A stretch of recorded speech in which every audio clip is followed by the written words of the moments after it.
sila ayaan nayti maal tofeew ayaan askeetti nama afaan arabaa beeku miti dhugaan ishee afaan arabaa ni beektu afaan arabaa dhiisiti isin ijifu waan biraatiin nama barbaaddijee akkaan dhuuf deemta malee isin warri ayyan deessuuf haamisha sobii dheettaniin.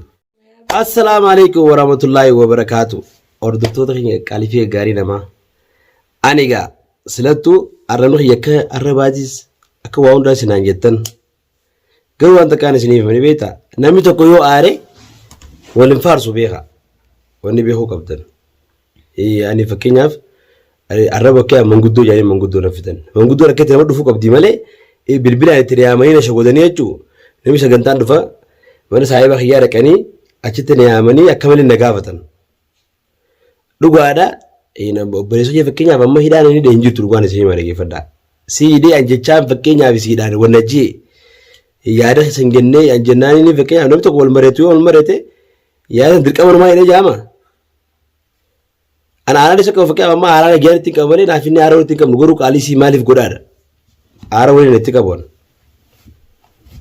Waa meeqa fakkeenyaaf shabakaa naa tumanii waa meeqa jechuun nama duraan nuti fakkeenyaaf fireendummaa jideemu jiru hunda kana obboleessee dhujaanii waa meeqa jechaa jiran jechuudha. Deebi'ee waa meeqa harta kaanis har meeqaan na diigaa jiran garuu ilmi namaa waan facaafatee murata. An aaraafin jee malee yoo nan aaraaf jee dirqama arabsamuu qaba. Ammas yookaan ammoo shabakaa naa tumanii waa meeqa bikka meeqa na duratti ijaaruu qabanii akka garuu waata kanan goone abdiin firraa qaba. Abbummaan fedhi dhufnaanu kar fedheenu jechuudha. Yoo as keessa taates nama isaaniin oliin beekan askaroota isaanii oliin beeka dhugaan isiniif himaa.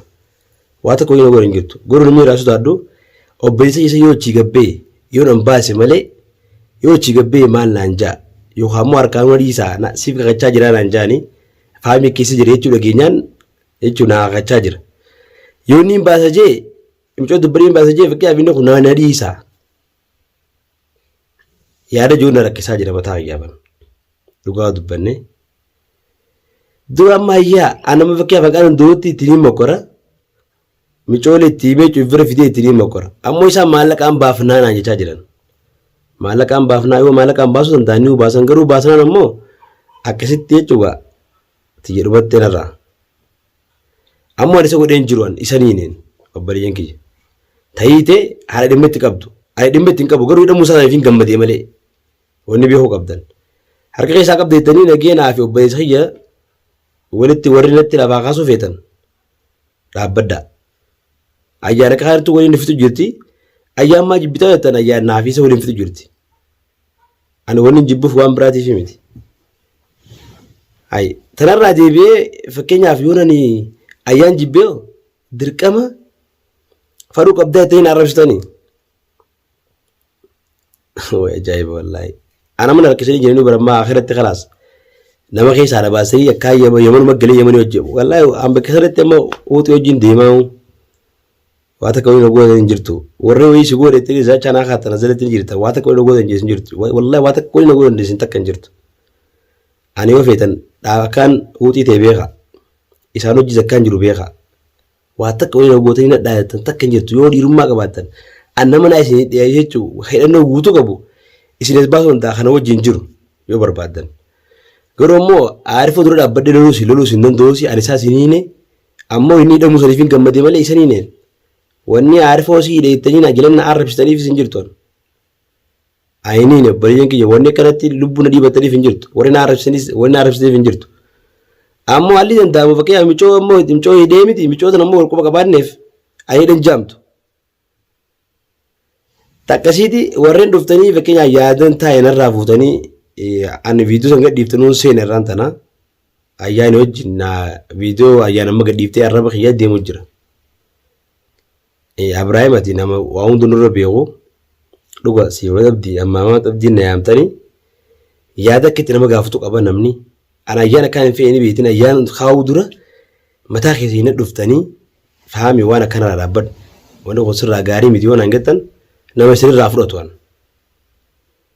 Wanni fakkeenyaaf hammeenya qabaadhee irratti akkasitti hammeenya obboleessii irratti ammaa dhufta kan jirtu. Diina obboleessa kiyyaas ammaa diinaaf hin kennine isinii galu. Ani hin kennineef فكيف هجومني تلاقيه في إني تلاقيه ربي بيخا قرو هجومني تلاقيه في ميشوريس هيته أرمو آرينك أو في ميشود يقرر وارسي ما آران أيانك أو في نكمل إني دموف إني سيك عليه يانغوريتي ندب بسونا نودامي آرمو سريج بوان كنا تلاقيه آرك بعدين تمالي إيسا خنا كاتا إني فكيجا ونقوتو إني دمي دموفي متخيني دين يرجع لمن ما تقولي دونغورا جديان فكينيا هدي يعني سيني هدي نانجت تينا قوتن إيش دقروا في بديتي جان أما ورن عارفشتن نرى بدأ أبليين كي نمير بيتش أنا ما جالتار بيتش أنا ما جيب أنا مفكينيا بخلات أنا نكابو جمتشو إسحاف جمدو سلا كم جمديو نانجت تندوا خلات أخي إنما هم بتهانا من ياتا وهندو بريف من نمني بريس خوني شو تكو نعرف سومالي خلافار سونا غري دوغا هذا إسحاف جمدو ركوه يليس ليه بيخيد إنجرا نميك أنا دبتي إنه جنتايا عسى wanda ko sai ran girtu wanga ana mo kan anin gone garo mo de garu dafi rakon di wani de gari fakara mo godeti yona ci basanis isidro abde kan dubadu sin kabu isatelle kan abde dubadu sin kabu sari fo na arab stanecho ani arramni khiyan san wa mi kan rabarde sila ani hungwan gari delege na arab sanam no kun jetingecho fakiyaf ya dakhiyelle samu yefsir reisa deemaa dhufe garuu dhugaa dubbanne wali nama qabaa namni tokko yoo jaalattee namni itti yaalu sun waasitti hime waan sadaraan fudhattaa beeka maaliif jaalala nama sanii qabduu fi fudhatta namni immoo fakkeenyaaf amma namatti hin jaalanne namatti waliin taane yoo namni sitti hime waan nama sanii ni tuffattaa jechuudha akka nama san tuffattuuti takkasiiti warreen ammoo asirratti na gorsitanii waan kana obbarisee kana baase naan gettan annan qaannan ta'utti hanaan dubbadde hanaan waan kana godhuu qabna wani kun nu qabdi arra deebite amma dhugammaa tan yoo dhimma kana fakkiyaaf himmi hanaanni nimeettellee hanaan ififutti qabamte ni beeytani dubbii manguddu marka deebite jechuu hanaanitti qabamte ifi fokkatti qabamtu yaanammoo waan kana dalee inni nuti amma isee onnummaan isii amanee isii fuudhee ana gaafonni ajaa'in fedhe fi ajaa'in irra fuudhisuuf areessinii galee waan biraatiif miti jibbisaa qabaadeeti miti micoota na fuudhi giyyan hin jeeri waa'ee kanaan ganaa waan dubbisuu bilbila naan kaasuu miti yoo amma isee hine dirqama inninis halli kana nuuf godhaa yookaan immoo sinii fuudhaadha kana ishee itti walii galle saniifuu gaa'oo dubbiin eegi jabaattee kana deemu jiraatu taate aanilleen keessaa dhaabbadhee jira keessallee hin jiru ammoo itti himeesii booda waan nu qabduuf yookaan gadhii baasu yookaan immoo isaan habaasanii cagittee keessa qola keessaa dhaabbachuun takkasiiti ani immoo zaacha isaan naakasaniinis waan kana hedduu mataan dhukkubaa jira irraa midhamaa jiran ijoolleen tanya guutuun adda waltee nakkaa jirti arra obboleessa jedhu gaadaa wallaaleetii miti kadhee waan kana dalage aaraa na dalayiise malee garuu mataa na nyaachaa jira yaanii nan dalage kunis dhiiranii kunuu maaliin dalage ilmi namaa kun ni beeytaniimi kadheessine kalaxaasi garuu kalaxan keessa namas kana osoon beekuutiin aara waan hin qabu waan kana dalageen taniin dalagee sammaa ani hidhee waan kana hidhee jechuun ifaa fakkeessin jiru garuu yaada fakkiyaa yaada namni ilmi namaa yaada wal mareeta inni hidhaa miti yaada fakkiyaa isa sodaachisuudhaaf waan kana dalageenni garuu mucoonis isa hiitee tumachumaan baafatte anaanis anaan hanqaasii dubbii jiru ni beeyta waan kana achiin baafachuu dura eega manguddoon ammas itti illee dhuftee na gaafachuu jirti anaan amma anna arrabsamutti hin jiraasii waamee qaburra hinyalleen ilmoo nuun taatu naan jechaa jiran aariif walitti waan kana deeydee ilmu kamitti ilmootii nyaayee naan jechaa jiran saniifuu wanni kun anillee jechuu mataarra dhukkubaa jira dubbiin tun hedduu anaan ati yoo laalte viidiyoo illee dhugaan siima bilbila irra sirta walaana yaalaa kaasuu diddee saniifuu halli jechuu akka danda'amu godhi waan kana siin dhaqee siif jechuu ni beeyta waa hundaa'u waan sitti himuu miti amma fakkeenyaaf jedhatti yoo ni beeyta waa hundaa waan taateef ati nama beeku akka gootu jarri sammuu ni baafna jaanii yoo baasan kaabguus yoo isaan achi baasan ati akkamitti isa kana deebisuun deessaas sammuu ta'e keessa yaadi amma is yoo baasanoo akkamitti isa kana dura dhaabbanii nuti hojii isa kana dubbisuu dandeenya. Siinjaa garuu tanuma irratti deebii lammaffaa wanni beekuu qabdu karaa walitti ulaa waamee qalaal yoo fakkeenyaaf waraqaa niqaa jiraate isa qabuu dandeenya ishee biraa deemee akkana jennee hidha akka hin baane godhuu dandeenya qeennis mana deebuutti tanuma duba akkam goonamee siinjaa ammoo wanni waan kana isiniif himeef obboleen kee dhaggeeffadhaa wanni isitti illee akkatti himeef warreen keessa jirta waan kana godhi naan jettan isii namni itti aanu dhimma kana namni sirriitti itti aanu an afaan arabaa hin danda'u ni beekta micoon akka arabaati as keessa dhalatte ammaayis afaan arabaati yaadee isin gettee itee yoo tokkotti yaadee itee hin beeku yoo inni araba yaadee yoo waan kana beekuu danda'u isii dhatan itti dhiyaattee akkata hunda godhu dandeessu isiidha jechuudha. Takkasiiti waa hundaa'uugaa namni ilmi namaati yaani fakkeenyaaf yoon arab waan kana dalagee warri na arabsitan na arabsuu dura na gorsaa garuu na arabsinaadha. Rakkoo diyaas fakkeenyaaf rakkoo diyaa na arabsiisee diyaas beekiitiin jira. Maaliif akka itti jedhu immoo gaa silattuu gaa arrabna kiyya silattuu gaa niin beeka arraba kiyyaa bakkaan qophaa'ee jiru. Akkasii garuu arraba kanaatiif duuba na deebisee yaadii kun maaliif hin arrabsamaa? Arra obboleessa keetii warreen naan gettan guddaa warreen na gammachiisu ni beektanii obboleessa keetii waan akkanaa maa daleeyita. Ana immoo obboleessa kee dhuguma niin jaaladhaa takkaa walitti aarrees hin beeynu wallaahi dhugaan isin hima takkaa walitti aarree hin beeynu uffata takka hojii uffanna garaa takka hojii hojii rafna jechuudha. Asii miti takkaa walitti biyyattuu aarree hin beeynu naaf inni weerra dhalanne. Garuu ammoo namni diina nutti ta'ee an dhugaan isin himaa miti ayyaanii dhalaan nama waliif fidaa dhalaan reeyima kee hojii beeksite. Jechuun reeyima kee ammeenya reeyima keetii gijee obboleessitti himtee an fakkaa ammeenya qabaadde obboleessa keetti himuun qabdu waan kana immoo akkana inni isummaan hojii an wajjin gaarii walii gallee wajjin akkasitti akka hojii deemnuun fadha malee akka isiin fakkaa isa garagalchite anaara guddaa tokko fakkaa dhalaan akkamiin nama garagalchite obboleessatti ana fakkaa ammoo jaartii yoo fakkaa inni waan kana dhiisin hangette obboleessa kana dubbisin hangette isiin irraa deema malee dhugaan isiniif himaa miti isin garuu maal si galchee naan gettan coonis fakkaa ammoo sababa qabaattee sababa isaan kana irratti waan biraa dalaguu dandeenyu hin jirtu. Warri ayyaanni faamii hidhiyettanii ni jirtan. Lolchiisu jira. Isitu addaan jechuun akka daddaan wal baa'u nu godhu jira. Aara guddaan ayyaan ittiin qaba obboleeyyan kiyya. Obboleessa kiyyaa maqaan itti qaba obboleessa kiyya obboleessa haadhatii jaati. Aara isaa yoo fakkeenyaaf gaa dhalaas keessatti biyyatti waa hin godhu. Mee dandeessu haa neeyitu.